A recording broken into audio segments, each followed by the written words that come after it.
finalmente la distribución de estos casos, dónde van a terminar, para que puedan continuar aquellas investigaciones que todavía no han concluido. Muchísimas gracias a nuestros invitados por estar con nosotros. Me imagino, quisiera empezar primero con el doctor Joseph Campos.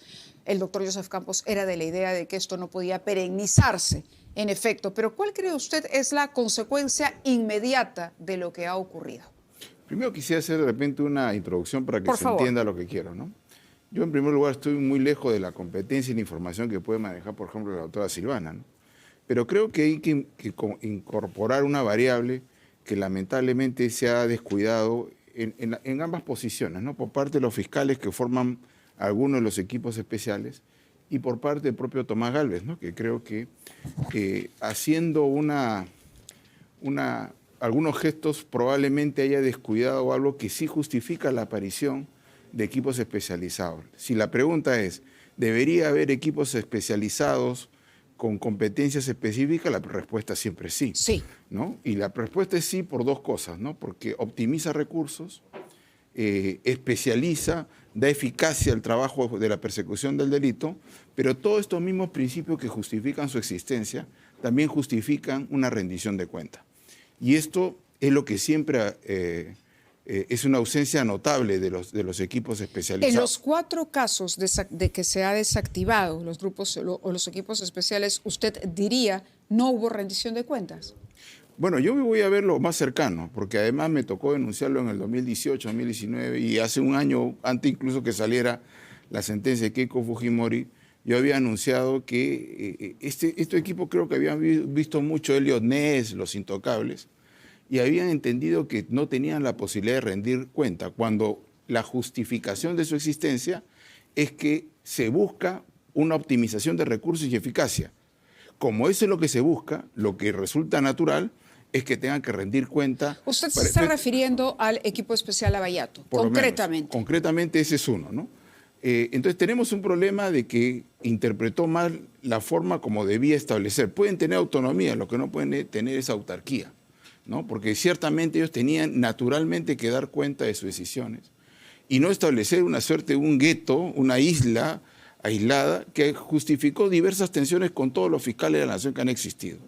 Entonces, por ejemplo, el carácter secreto, ¿no?, que sirve para proteger la investigación, se definió como un dogma que no era incuestionable, cuando tranquilamente quien los nombró, porque quien los nombró fue la Fiscalía de la Nación, debió haber sido probablemente una entidad que, extendiéndole la reserva, para efecto de que no dé cuenta de lo que leía, se justificaba que el fiscal de la Nación conociera los términos en los que acordaba y reducía o afectaba la persecución del delito. Ahora, pero entiende bien, y no sé si aquí la doctora Silvana Carrión puede intervenir, es decir, cuando hemos conversado sobre este tema en particular con algunos exfiscales de la Nación, los exfiscales de la Nación dicen que ellos no intervienen directamente en las carpetas de los fiscales que tienen a su cargo los casos. Son autonomías. Es decir, los fiscales son autónomos. Tienen autonomía, lo que no tienen son autarquía, porque el principio que organiza la existencia de estas fiscalías es que tienen que ser eficaces. ¿Y cómo yo puedo decir que son eficaces?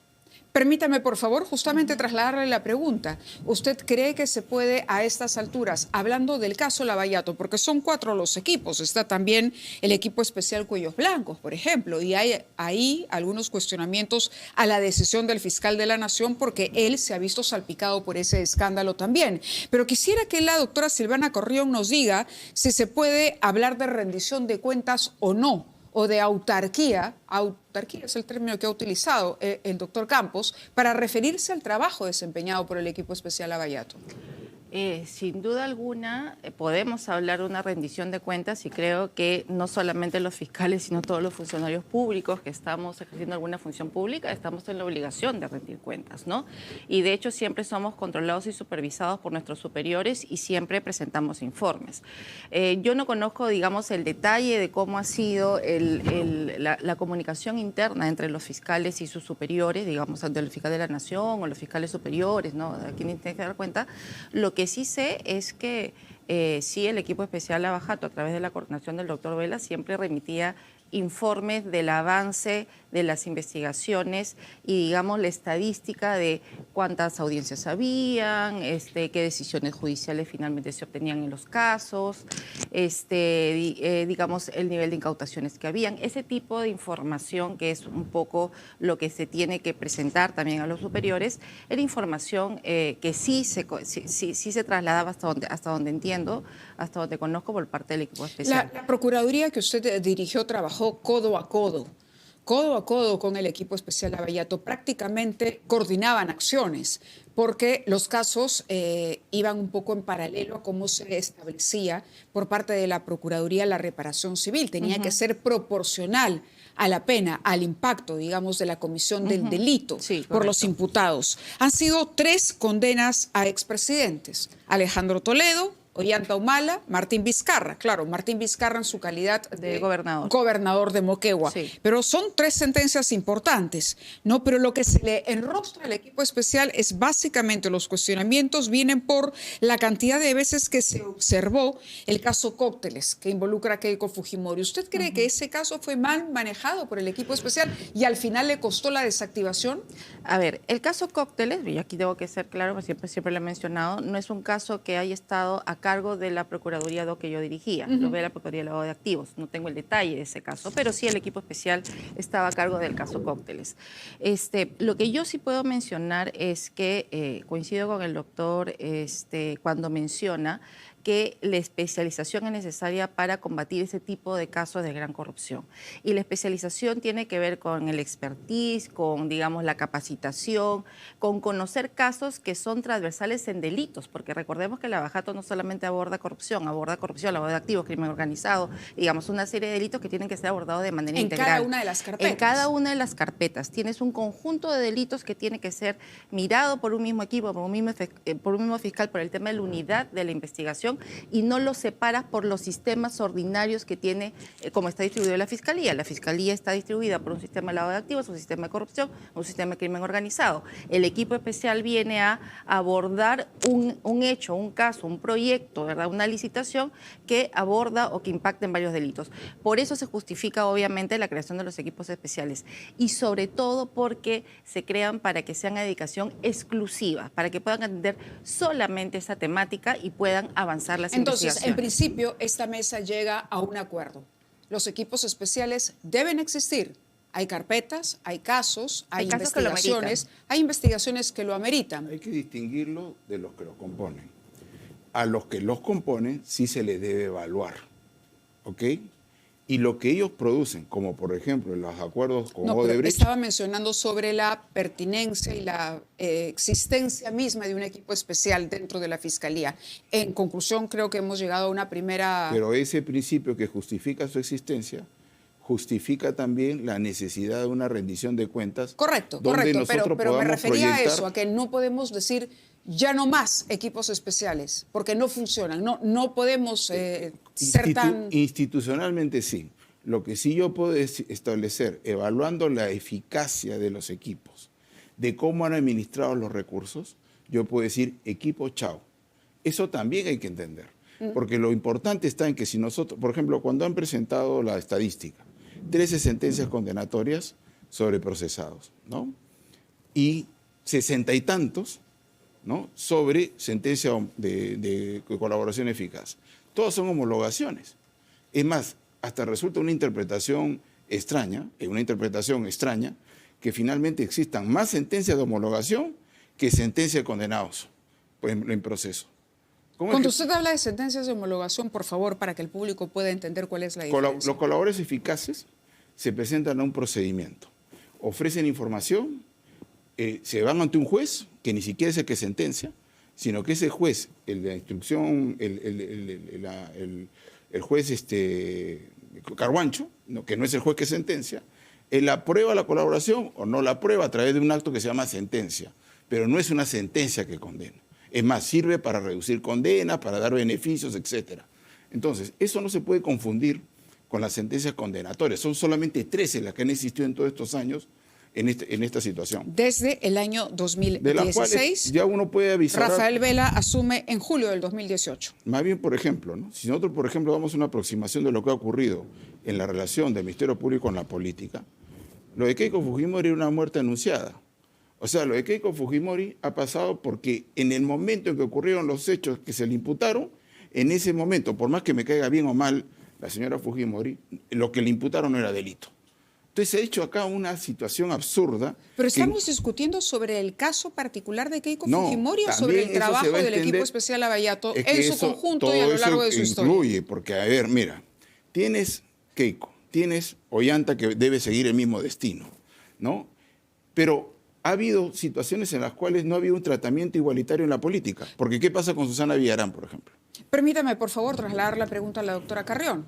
Sí, a ver, yo creo que probablemente hay alguna falta de información, ¿no?, en lo que comenta el doctor Campos, porque, primero, los procedimientos de colaboración eficaz son procesos especiales que así lo establece el Código Procesal Penal, que termina con una sentencia condenatoria, si es que se aprueba, es una condena, porque los colaboradores son condenados, muchos de ellos, y yo he participado en esos procedimientos y en las audiencias de homologación, en los que se les condena una pena privativa de libertad y con determinadas reglas que impone el juez. Entonces es una condena, no es simplemente una homologación y que tiene ciertos requisitos y que el Código Procesal Penal lo establece como un procedimiento. Entonces es una sentencia condenatoria. Siempre cuando se aprueba es una sentencia condenatoria y tiene unos resultados determinados. En principio, un colaborador eficaz es alguien que asume una responsabilidad Que asume una penal. responsabilidad, Claro. pero que no solamente tiene que confesar, sino que el fiscal tiene el trabajo de corroborar ese dicho y el juez Claro. además decir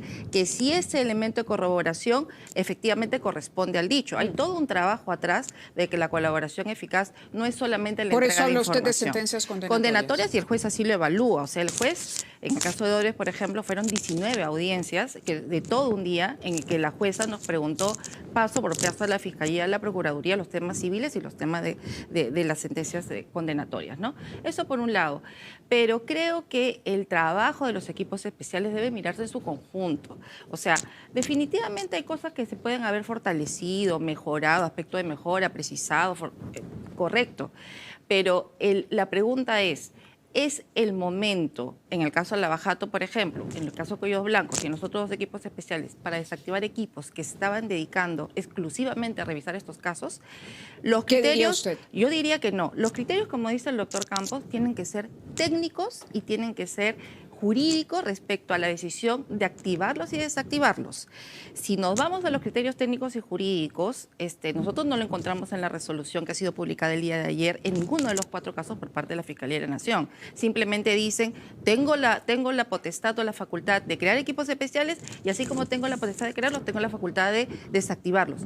Pero no hay una justificación técnica jurídica o de repente, porque por ejemplo, hubiera sido importante que el fiscal de la Nación señale, mira, de las 6 sentencias condenatorias después de juzgamiento, no estuvieron bien estas, por lo tanto, ha habido un déficit ahí. De las 31 acusaciones que ha presentado el equipo Lavallato, estas acusaciones no han estado bien formuladas. De repente un análisis que tenga que ver con el trabajo propiamente dicho, pero lo que hemos escuchado son apreciaciones subjetivas y creemos que no debería ser. Porque vamos a continuar hablando sobre la oportunidad y el criterio que usted dice que al haber leído, ¿no?, los argumentos a través de los cuales finalmente Pero se si decide me el permite, presidente. Mávila. Sí, doctor, rápidamente. Rápidamente, porque al final de cuentas hay que explicarle a la gente de qué se trata estas sentencias condenatorias.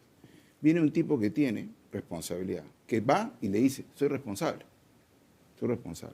quiero un premio. Y evidentemente, cuando ella dijo soy responsable, va a ser condenado. El tema está en que por dar la información no lo condena de igual manera. No va por ahí, porque depende. No, el establecimiento de la condena pasa por un proceso de trabajo corroboración. Y por Eso, las pruebas que puede entregar. por Entonces no es supuesto. tan fácil como yo confieso y aquí se acabó todo Por y supuesto, en 2 días, como ya confesó, pero al se final acaba de el cuentas no trámite. tiene la misma calidad. Bueno, de ese asunto. permítanme, por favor, ir a una declaración, compartir con ustedes y con el público una declaración del propio fiscal, Tomás Gálvez, que está en contra, ha expresado una opinión en contra de que la Fiscalía investigue a altos funcionarios. Por ejemplo, dejemos un momento el caso estrictamente de Lavallato, que sé que divide opiniones, pero vayamos, por ejemplo, a lo que ha dicho el fiscal Tomás Gálvez, a ver cuál es la reacción de ustedes. Escuchemos. Entonces creemos que la Fiscalía de la Nación no debe investigar, por ejemplo. Quizás investigar en segunda instancia cuando se archivan las investigaciones preliminares para respetar la doble instancia. Quizás ahí sí. O quizás contra ciertos funcionarios como el presidente de la República, por ejemplo. Pero investigar a todos los aforados, lamentablemente, ha congestionado en términos absolutos las funciones de la Fiscalía de la Nación. Entonces, cosas así que en este momento estamos viviendo tienen que reformarse. Doctor Joseph Campos, ¿coincide usted con ese criterio? Pero lo que está señalando es un problema que mucha gente ha establecido. Acá lo que debería haber es una reforma que incluya ampliar el número de fiscales. Son 5 y con auxiliares, pero etcétera. Sobre lo que ha dicho. Pero no de está la consagrando, investigación a no, los pero aferados. no interpretamos que no está diciendo que no se deben investigar, sino dice, actuemos como segunda instancia para efecto que la carga procesal se distribuya en instancias inferiores. O sea, eso es lo que yo interpreto de lo que dice Tomás Gálvez. Yo no sé, alguien que diga que impunidad, eso sería una ¿No le suena impunidad? Jamás.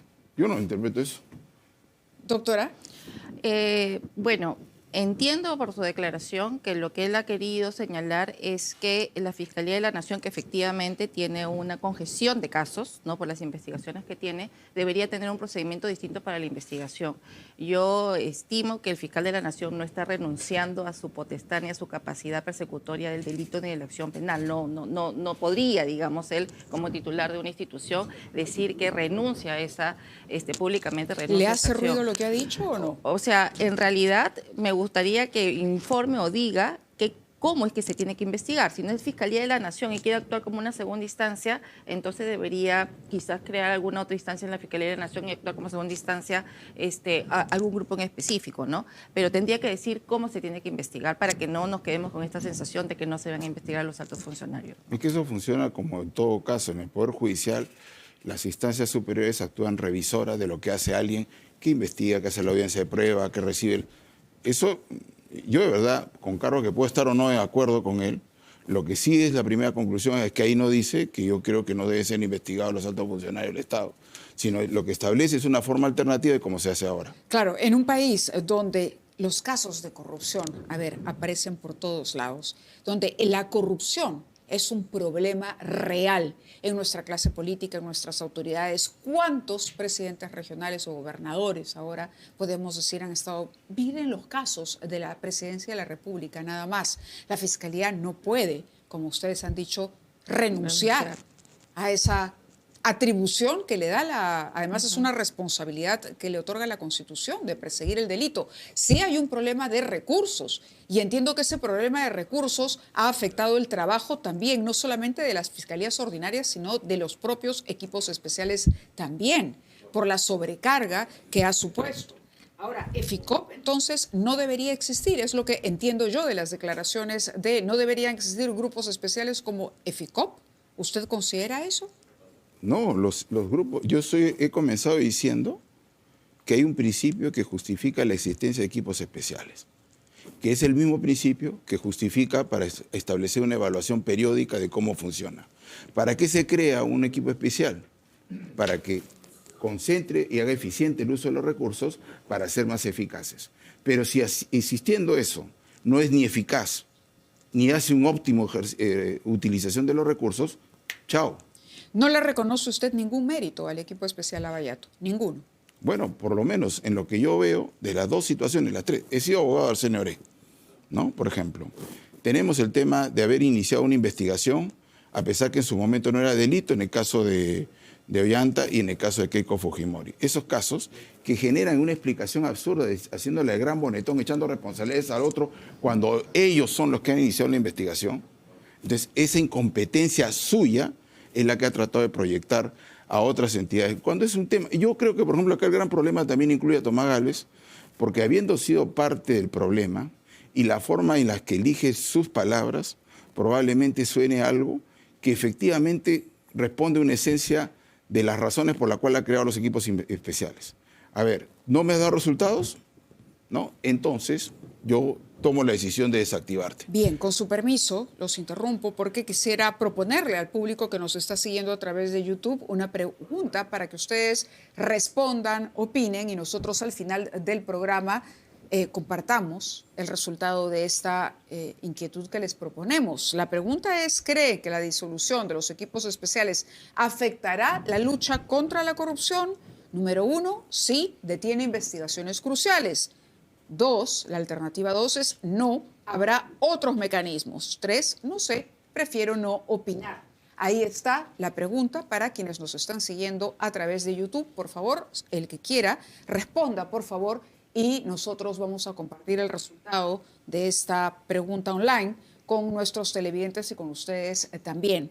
Entre tanto, vamos a la posición de Tomás Gálvez. A ver, un fiscal de la Nación que dice, como estos fiscales se han considerado reyes, vamos a hacerlo el día de la bajada de Reyes, ¿no le resta un poco de autoridad y seriedad a la decisión que ha adoptado, sobre todo cuando al tiempo hay un silencio del resto de los fiscales que componen la Junta de Fiscales Supremos? Eso por un lado. Y lo otro, la disolución del equipo de los cuellos blancos. Ayer estaba la ex fiscal Sandra Castro con nosotros y ella dice que no tiene ninguna duda de que en la Fiscalía todavía hay hermanitos. ¿Cómo analizan ustedes estas decisiones, doctora Carrión? A ver, si nosotros vemos o evaluamos los 4 equipos especiales que han sido desactivados, probablemente el equipo de Lavajato es del que más conocemos, sí, porque el más, probablemente son casos mediáticos, los fiscales han salido más a prensa a explicar o decir qué cosa es lo que han hecho con sus casos. Casualmente la rendición de cuentas también hacia la ciudadanía es importante, pero conocemos de su trabajo por ello, ¿no? No hemos escuchado mucho del caso Cuellos Blancos, es cierto, creo que por ahí se ha mencionado que hay una sentencia, no conocemos más allá del caso del señor Walter Ríos y el señor Inostroza, y de ahí no hemos escuchado más de cómo ha ido avanzando ese equipo. No hemos escuchado del tema de las protestas, cómo ha ido avanzando también ese equipo, y lo propio con Leficop. Leficop, cuando estaba la doctora Barreto, escuchábamos algunas noticias más de ese equipo, pero de ahí no hemos escuchado más cómo han ido avanzando. Entonces, yo sí creo que es importante que la evaluación, los equipos especiales tienen que ser evaluados, tienen que rendir cuentas, y la evaluación respecto a resultados es algo que tiene que estar presente. Pero casualmente, digamos, mi comentario con relación a la decisión que ha tomado el fiscal de la Nación es que esa evaluación sobre resultados no está mencionada ni en la resolución de desactivación, ni tampoco en las declaraciones públicas, porque las declaraciones públicas ha hecho comentarios como el de bajada de Reyes o de repente alguna apreciación respecto a algunos fiscales de los equipos especiales, claro, pero no ha hecho una evaluación, o no conocemos una evaluación técnica que se haya hecho sobre el trabajo del equipo especial que justifique su desactivación. ¿Impacta las investigaciones? Desde mi punto de vista, sí. Yo he estado dentro, digamos, de la Procuraduría ADO, que trabaja conjuntamente con el equipo de fiscales, y lo que puedo decir es que si ya era difícil trabajar con el presupuesto que tenían las fiscalías y la Procuraduría también para avanzar con los casos, el que le quite la dedicación exclusiva significa que ahora esos fiscales que se van con su carga van a tener que recibir otra carga en paralelo. Por lo tanto, no van a tener dedicación exclusiva. Si la crítica al equipo especial era Lavajato, se demora mucho en las investigaciones, con carga adicional, con seguridad, se va a demorar muchísimo más. Entonces, ¿cuál ha sido el criterio técnico para criterio técnico, doctor Campos? ¿Usted cree bueno, que aquí yo creo que sí se ve reclamarle al fiscal de la Nación por lo menos que se explaye un poquito más y que nos explique? Pero siempre que le hayan proveído los insumos. O sea, acá ha habido una triste guerra de alguien que no entiende que el Ministerio Público es una entidad que reconoce autonomías en medio de una estructura organizada de manera jerarquizada, ¿no? Tanto es así que quien crea los equipos especializados es la Fiscalía de la Nación. Entonces, si esa es la relación que tiene de causador, ¿no?, y un causado, de un productor y un producto, lo mínimo que siempre se hubiera pedido esperar es una relación cordial, de intercambio de información, no tener acuerdos secretos que solamente lo podían gobernar una fiscalía que gobierna la persecución penal del delito de un Estado y que acuerda con otras entidades por fuera del país y que mantenga un secreto. Eso me parecía absolutamente inaceptable. La idea de eso ha provocado, creo, una percepción y una guerra interna que hasta ahora se mantiene. El caso Cuellos Blancos, quisiera ser concreta sobre eso y pedirle una opinión, porque los otros tres uno puede decir, ok, era una facultad del fiscal, pero el caso Cuellos Blancos lo ha salpicado a él. Hay audios donde él pide favores a otros magistrados. Por lo tanto, no debió esperarse el desarrollo de todas las investigaciones. Él dice que han sido archivadas, pero de alguna manera está comprometido. Yo creo que acá se ha instalado una percepción. ¿No debió tomar una distancia con relación por lo sobre menos a todo, ese equipo especial? incluso verbal, porque por lo menos creo que estamos de acuerdo en algo. Si hay alguien que cree que no puede ser controlado, porque una cosa es que tenga autonomía y otra cosa que se maneje que no tiene control, ¿no? Ese es un problema, ¿no? Entonces, si eso es así, ¿de qué manera puede tener elementos para hacer una evaluación del trabajo de lo que ha desarrollado los equipos especiales? Cuando los equipos especiales han desarrollado una zona exenta de control materialmente. Entonces, pero yo estoy de acuerdo en que lamentablemente, no solamente por la posición de investigado, porque un investigado sigue siendo un investigado y es inocente, ¿no? Sino por la forma como ha desarrollado, reactiva una situación donde se distraen los objetivos de todos los peruanos que queremos tener equipos especializados, pero por supuesto que queremos tener equipos especializados. El tema está de tenerlo con personas competentes, con personas que no hagan política con la institución del Ministerio Público. Yo he sido abogado de una presidenta de la República, he sido abogado de Daniel Soria, he sido abogado de Arsenio Oré, y en alguna manera, en todos estos casos he encontrado mi Ministerio Público ávido de hacer política, de un posicionamiento político a través de su persecución. Gente que ha metido presa a gente que no debía haberla metido. Correcto, pero le está dando vueltas al mismo argumento sobre los cuestionamientos a Lavallato. Yo le estoy preguntando por los otros equipos especiales también. No, es que yo llego Es decir, ¿qué pasa con el equipo especial Cuellos Blancos? ¿Qué pasa con el EFICOP? ¿Qué pasa con el EFICAVIP, por ejemplo? Es que mi razonamiento central, e insisto, es exactamente el mismo para todos. ¿En todos pongo hubo ejemplos? No.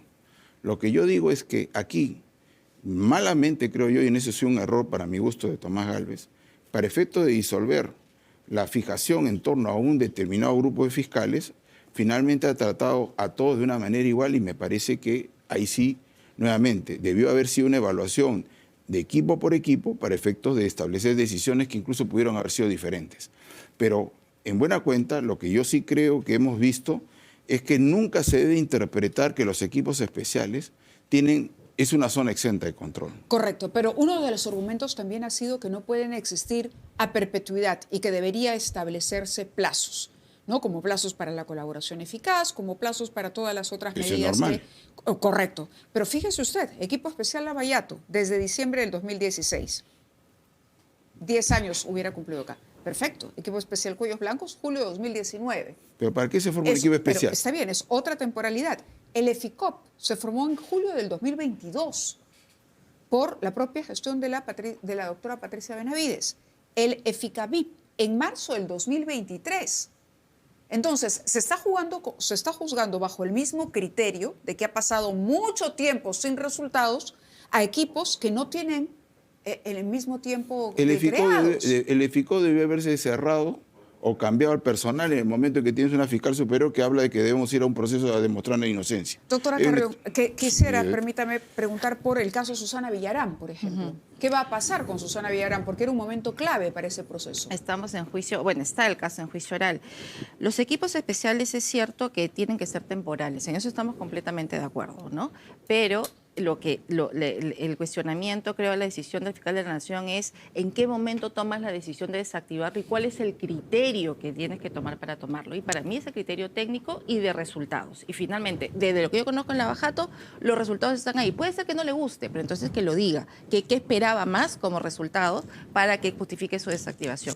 Y fíjate que, Mayla, que en la resolución de la Fiscalía de la Nación de ayer, todos los fiscales titulares y adjuntos del equipo especial Lavallato han sido trasladados a la primera y a la segunda Fiscalía del Sistema de Lavado de Activos. Claro. Con su carga. Que está a cargo del doctor Juárez Atoche. Que está a cargo como fiscal superior del doctor Juárez Atoche.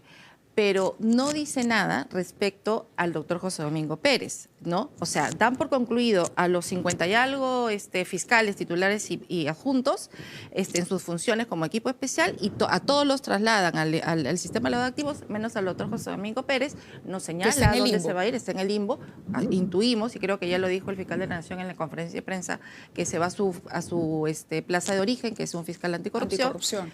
Pero no dice nada de la carga que tenía el doctor José Domingo y que tenía en trámite, digamos, el juicio oral, por ejemplo, un caso emblemático de la señora Susana Villarán.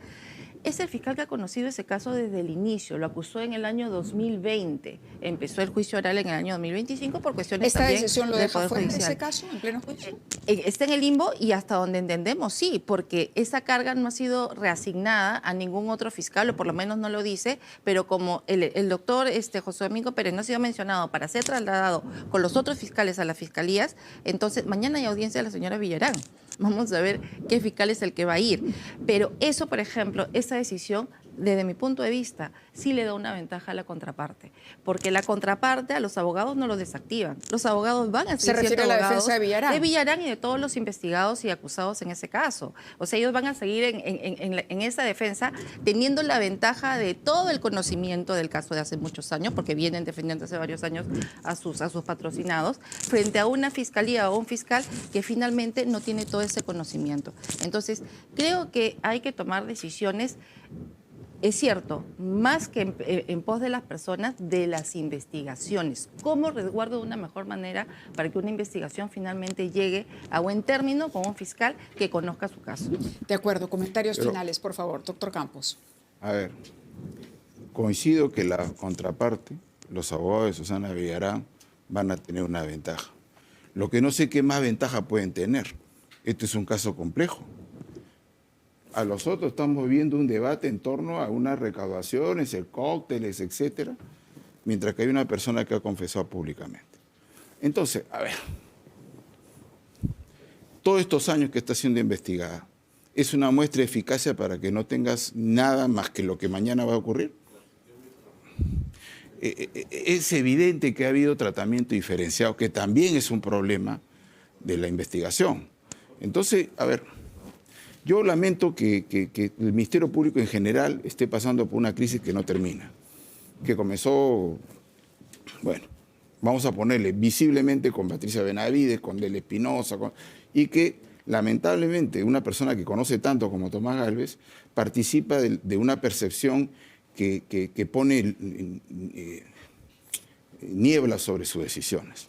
Decisiones que no necesariamente son incorrectas. Yo sí creo que es incorrecto haber tratado de una sola manera a todos los equipos especiales, y es más, lo que debió haber ocurrido es el desplazamiento de un equipo que efectivamente impacte en la medida en que su presencia hubiera sido eficaz. Pero si tú tienes un equipo que tiene 2016, 9 años haciendo investigaciones, ahí hay un problema distinto. Entonces, y tienes presos sin investigación que debió haberse iniciado, con un juez que incluso yo soy abogado de Mateo Castañeda, en fin, como el juez Gargancho, que hicieron fama, se instalaron públicamente en la percepción de la ciudadanía porque metía presos y a la gente le pregunta perseguía. es si la decisión contribuye a remediar el problema. Palabras finales de la doctora Carrión, por favor. Yo considero que esta decisión lo que va a hacer es retrasar más las investigaciones. Porque primero, ya no tienes un equipo exclusivo, va a recibir más carga, porque si no, no lo hubieras trasladado a otro sistema. Si te molestaba a algunas personas, hubieras cambiado a las personas, pero no han cambiado a las personas. Han desactivado todo el equipo para que ya no tenga esa exclusividad, entonces va a recibir más carga. Y bueno, y finalmente yo sí discrepo con el doctor Campos respecto a que la curva de aprendizaje de un caso que tiene tanto tiempo y tanto material probatorio, el caso de Susana Villarán tiene 1.500 medios de prueba que han sido presentados a juicio oral y todos tienen que ser examinados a juicio oral por el derecho de defensa que tienen obviamente todas las personas y que tienen que defenderse a juicio oral. Todo tiene que ser examinado. ese detalle de cada prueba, obviamente lo conoce el fiscal que lo ha ido recopilando todos estos años. Muy bien. ¿No? Entonces, y solamente una cuestión, Mávila. Los retrasos de las investigaciones no solamente es una carga de la Fiscalía. También aquí siempre hemos hecho un llamado al Poder Judicial para que cree juzgados especializados o juzgados de dedicación exclusiva para que vea el abajato, para que avance, porque ha habido un cuello de botella también en el Poder Judicial, donde por la carga procesal no podían señalar audiencias y los casos no han avanzado. Muy bien. O sea, creo que hay que mirar el problema en conjunto, ¿no? Bien, en su integridad. Muchas gracias a ambos por haber estado con nosotros aquí en Prueba de Fuego. Vamos a ir a la pausa y vamos a tocar nuevamente asuntos internacionales. Sobre todo analizaremos cómo la relación entre Perú y Chile podría replantearse, de pronto fortalecerse cuando asuma José Antonio Kast, presidente electo, que ha visitado y se ha reunido con el presidente Gerí el día de hoy. Sobre eso y también sobre cómo avanza el proceso en Venezuela a raíz de la captura de Nicolás Maduro, regresamos para abordar ese tema. Gracias nuevamente.